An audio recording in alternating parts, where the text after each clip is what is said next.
देवेंद्र फडणवीस यांनी सभागृहामध्ये जे वक्तव्य केलं त्यामध्ये तथ्य आहे की मी त्यांच्याशी संपर्कात होतो. त्यांना विनंती केली की 14-15 वर्षाच्या मुली ज्या पकडण्यात आलेल्या आहेत त्यांना सोडण्यात यावं.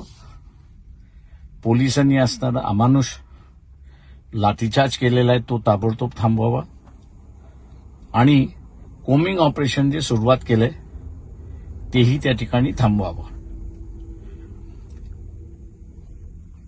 देवेंद्र फडणवीस माजी आणि आयजी यांचा कॉल झाला हेही बरोबर आहे. आयजीने मी लक्ष घालतो असं त्या ठिकाणी म्हटलं. आज जे देवेंद्र फडणवीस यांनी वक्तव्य केलं की आयजी आणि एसपीने सांगितलं की कोमिंग ऑपरेशन झालेलं नाही.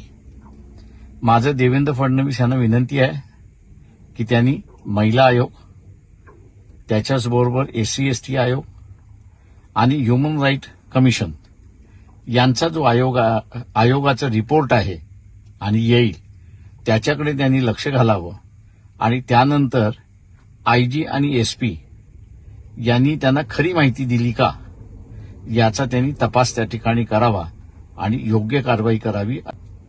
कोमिंग ऑपरेशनमध्ये काही जणांची घरं तोडण्यात आलेली आहेत, घरात घुसून मारण्यात आलेला आहे. एका 1.25 महिन्याची बालतीन झालेल्या महिलेला सुद्धा मारण्यात आलेला आहे.